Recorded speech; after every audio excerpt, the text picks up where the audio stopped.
Story of My Life by Helen Keller. Read by Maria Euther in London, England, February 2007. Chapter 22. I trust that my readers have not concluded from the preceding chapter on books that reading is my only pleasure. My pleasures and amusements are many and varied. More than once in the course of my story, I have referred to my love of the country and of out-of-door sports. When I was quite a little girl, I learned to row and swim. When I am at Rentham, Massachusetts, I almost live in my boat. Nothing gives me greater pleasure than to take my friends out rowing when they come to visit me. Of course, I cannot guide the boat very well. Someone usually sits in the stern and manages the rudder while I row. Sometimes, however, I go rowing without the rudder. It is fun to try and steer by the scent of water grasses and lilies, and of bushes that grow on the shore. I use oars with leather bands, which keep them in position in the oarlocks, and I know by the resistance of the water when the oars are evenly poised. In the same manner I can also tell when I am pulling against the current. I like to contend with wind and wave. What is more exhilarating than to make your staunch little boat, obedient to your will and muscle, go skimming lightly over glistening, tilting waves, and to feel the steady, imperious surge of the water? I also enjoy canoeing, and I suppose you will smile when I say that I especially like it on moonlit nights. I cannot, it is true, see the moon climb up the sky behind the pines and steal softly across the heavens, making a shining path for us to follow. But I know she is there, and as I lie back among the pillows and put my hand in the water, I fancy that I feel the shimmer of her garments as she passes. Sometimes a daring little fish slips between my fingers, and often a pond lily presses shyly against my hand. Frequently, as we emerge from the shelter of the cove or inlet, I am suddenly conscious of the spaciousness of the air about me. A luminous warmth seems to enfold me. Whether it comes from the trees which have been heated by the sun, or from the water, I can never discover. I have had the same strange sensation even in the heart of the city. I have felt it on cold stormy days and at night. It is like the kiss of warm lips on my face. My favourite amusement is sailing. In the summer of 1901 I visited Nova Scotia and had the opportunity, such as I had not enjoyed before, to make the acquaintance of the ocean. After spending a few days in Evangeline's country, about which Longfellow's beautiful poem has woven a spell of enchantment, Miss Sullivan and I went to Halifax, where we remained the greater part of the summer. The harbour was our joy, our paradise. What glorious sails we had to Bedford Basin, to McNab's Island, to York Redoubt, and to the Northwest Arm. And at night, what soothing, wondrous hours we spent in the shadow of the great, silent men of war. Oh, it was all so interesting, so beautiful. The memory of it is a joy for ever. One day we had a thrilling experience. It was a regatta in the Northwest Arm, in which the boats from different warships were engaged.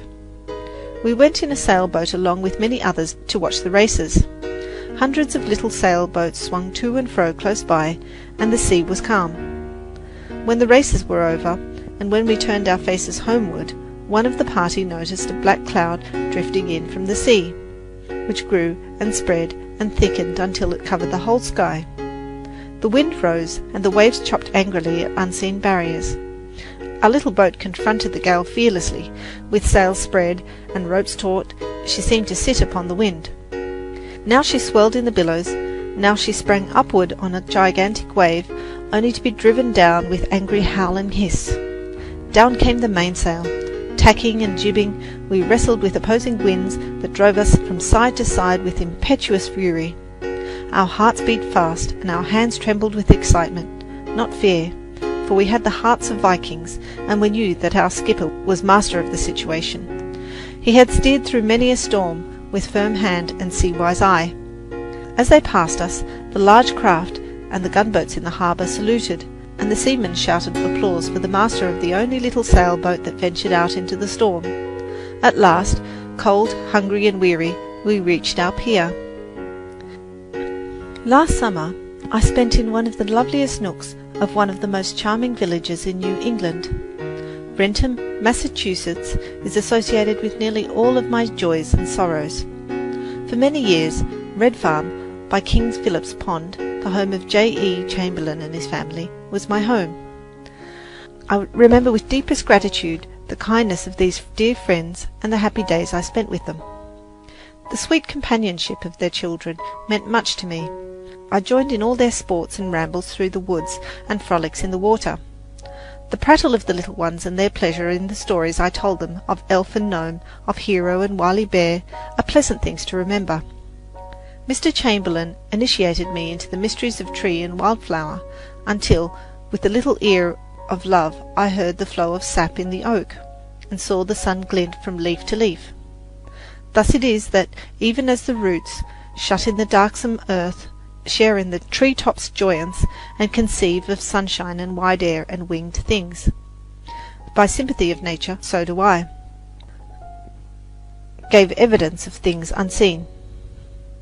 It seems that there is in each of us a capacity to comprehend the impressions and emotions which have been experienced by mankind from the beginning. Each individual has a subconscious memory of the green earth and murmuring waters, and blindness and deafness cannot rob him of this gift from past generations. This inherited capacity is a sort of sixth sense, a soul sense which sees, hears, feels all in one. I have many tree friends in Wrentham. One of them, a splendid oak, is the special pride of my heart. I take all my other friends to see this king tree. It stands on a bluff overlooking King Philip's Pond, and those who are wise in tree lore say it must have stood there 800 or 1,000 years. There is a tradition that under this tree King Philip, the heroic Indian chief, gazed his last on earth and sky. I had another tree friend, gentle and more approachable than the great oak, a linden that grew in the dooryard at Red Farm. One afternoon, during a terrible thunderstorm, I felt a tremendous crash against the side of the house, and knew, even before they told me, that the linden had fallen. We went out to see the hero that had withstood so many tempests, and it wrung my heart to see him prostrate, who had mightily striven, and was now mightily fallen. But I must not forget I was going to write about last summer in particular.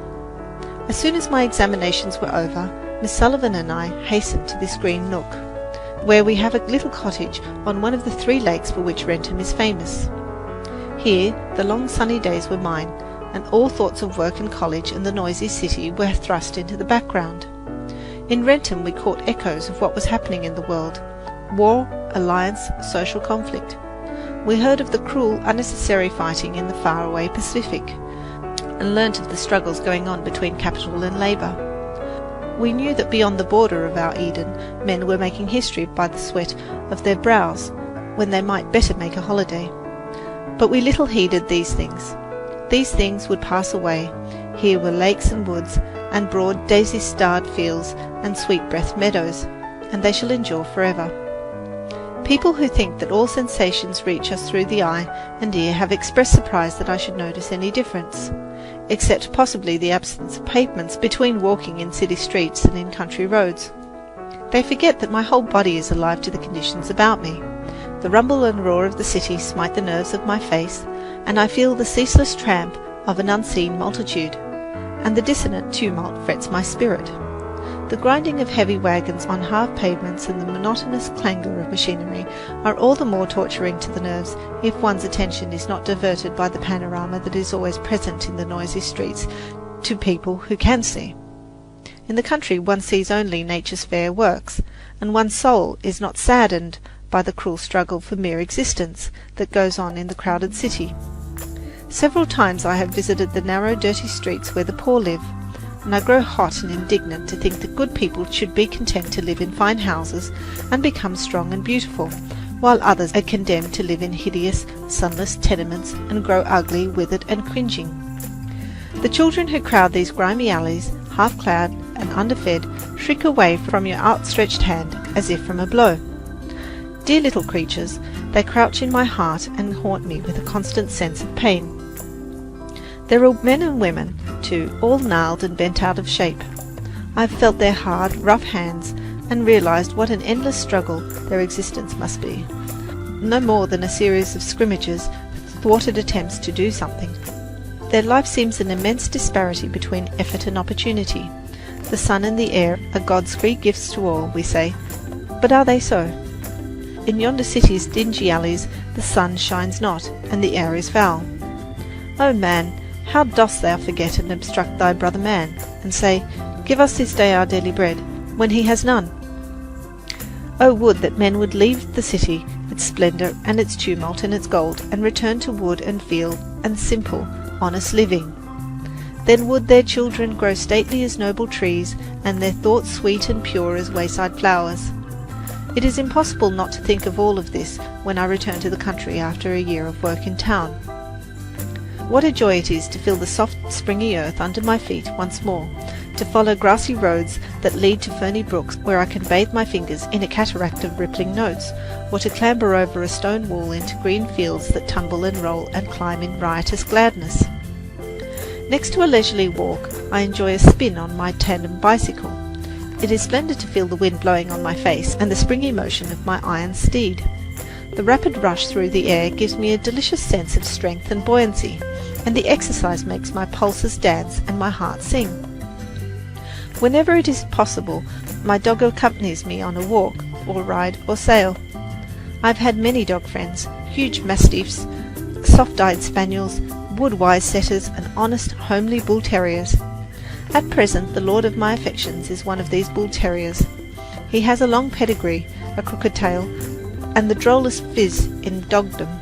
My dog friends seem to understand my limitations, and always keep close beside me when I am alone. I love their affectionate ways and the eloquent wag of their tails.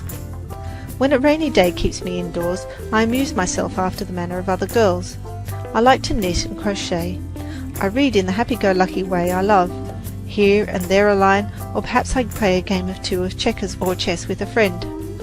I have a special board on which I play these games. The squares are cut out so that the men stand in them firmly. The black checkers are flat and the white ones curved on top. Each checker has a hole in the middle, in which a brass knob can be placed to distinguish the king from the commons. The chessmen are of two sizes, white larger than black, so that I have no trouble in following my opponent's manoeuvres by moving my hands lightly over the board after a play. The jar made by shifting the men from one hole to another tells me when it is my turn. If I happen to be all alone and in an idle mood, I play a game of solitaire, of which I am very fond. I use playing cards marked in the upper right-hand corner with braille symbols which indicate the value of the card. If there are children around, nothing pleases me so much as to frolic with them. I find even the smallest child excellent company, and I am glad to say that children usually like me. They lead me about and show me the things they are interested in. Of course the little ones cannot spell on their fingers, but I manage to read their lips. If I do not succeed, they resort to dumb show. Sometimes I make a mistake and do the wrong thing. A burst of childish laughter greets my blunder, and the pantomime begins all over again. I often tell them stories or teach them a game, and the winged hours depart and leave us good and happy. Museums and art stores are also sources of pleasure and inspiration. Doubtless it will seem strange to many that the hand unaided by sight can feel action, sentiment, beauty in the cold marble. And yet it is true that I derive genuine pleasure from touching great works of art. As my fingertips trace line and curve, they discover the thought and emotion which the artist has portrayed. I can feel in the faces of gods and heroes hate, courage and love, just as I can detect them in living faces I am permitted to touch. I feel in Diana's posture the grace and freedom of the forest, and the spirit that tames the mountain lion and subdues the fiercest passions. My soul delights in the repose and gracious curves of the Venus, and in Barre's bronzes the secrets of the jungle are revealed to me. A medallion of Homer hangs on the wall of my study, conveniently low so that I can easily reach it and touch the beautiful, sad face with loving reverence. How well I know each line in that majestic brow, tracks of life and bitter evidences of struggle and sorrow. Those sightless eyes seeking, even in the cold plaster, for the light and the blue skies of his beloved Hellas, but seeking in vain that beautiful mouth, firm and true and tender. It is the face of a poet, and of a man acquainted with sorrow. Ah, how well I understand his deprivation, the perpetual night in which he dwelt. O dark, dark, amid the blaze of noon, irrevocably dark, total eclipse, without all hope of day. In imagination I can hear Homer singing, as with unsteady, unhesitating steps he gropes his way from camp to camp, singing of life, of love, of war, of the splendid achievements of a noble race. It was a wonderful, glorious song, and it won the blind poet an immortal crown, the admiration of all ages. I sometimes wonder if the hand is not more sensitive to the beauties of the sculpture than the eye.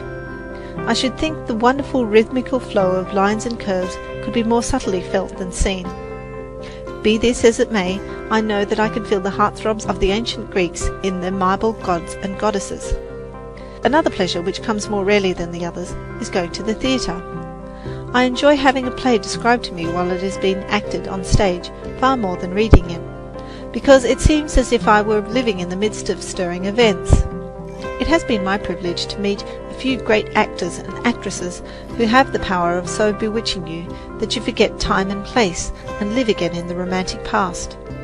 I have been permitted to touch the face and costume of Miss Ellen Terry as she impersonated our ideal of a queen, and there was about her that divinity that hedges sublimest woe.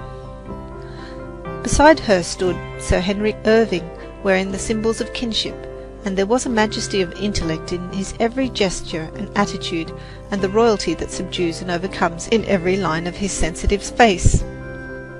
In the king's face, which he wore as a mask, there was a remoteness and inaccessibility of grief which I shall never forget. I also know Mr. Jefferson. I am proud to count him among my friends. I go to see him whenever I happen to be where he is acting. The first time I saw him act was while at school in New York. He played Rip Van Winkle. I had often read the story, but I had never felt the charm of Rip's slow, quaint, kind ways as I did in the play. Mr. Jefferson's beautiful, pathetic representation quite carried me away with delight. I have a picture of old Rip in my fingers, which they will never lose. After the play, Miss Sullivan took me to see him behind the scenes, and I felt of his curious garb and his flowing hair and beard. Mr. Jefferson let me touch his face so that I could imagine how he looked on waking from that strange sleep of 20 years, and he showed me how poor old Rip staggered to his feet. I have also seen him in The Rivals. Once while I was calling on him in Boston, he acted the most striking parts of The Rivals for me. The reception room where we sat served for a stage. He and his son seated themselves at the big table, and Bob Acres wrote his challenge. I followed all his movements with my hands, and caught the drollery of his blunders and gestures in a way that would have been impossible had it all been spelt to me. Then they rose to fight the duel, and I followed the swift thrusts and parries of the swords and the waverings of poor Bob as his courage oozed out at his finger ends.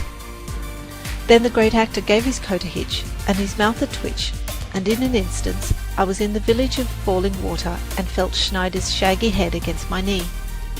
Mr. Jefferson recited the dialogues of Rip Van Winkle, in which the tear came close upon the smile. He asked me to indicate as far as I could the gestures and actions that should go with the lines. Of course, I have no sense whatever of dramatic action, and could only make random guesses, but with masterful art he suited the action to the word. The sigh of Rip, as he murmurs, is a man so soon forgotten when he is gone. The dismay with which he searches for dog and gun after his long sleep, and his comical irresolution over the signing of the contract with Derrick, all these seem to be right out of life itself, that is, the ideal life, where things happen as we think they should. I remember well the first time I went to the theatre. It was 12 years ago. Elsie Leslie, the little actress, was in Boston, and Miss Sullivan took me to see her in The Prince and the Pauper. I shall never forget the ripple of alternating joy and woe that ran through that beautiful little play, or the wonderful child who acted it. After the play, I was permitted to go behind the scenes and meet her in her royal costume.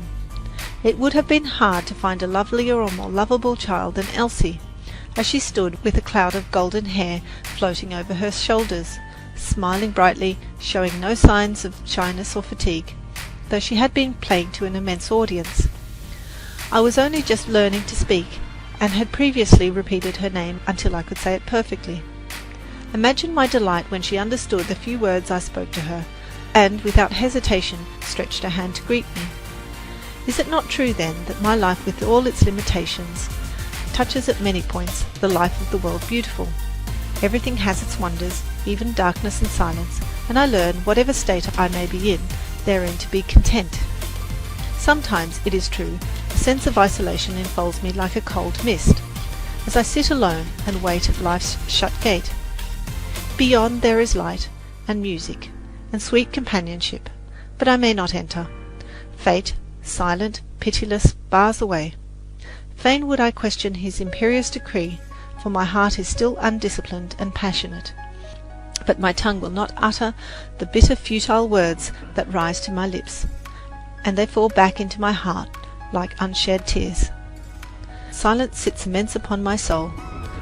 Then comes hope, with a smile, and whispers, "There is joy in self-forgetfulness." So I try to make the light in others' eyes my sun, the music in others' ears my symphony, the smile on others' lips my happiness. End of chapter. Read by Maria Euther in London, England, February 2007.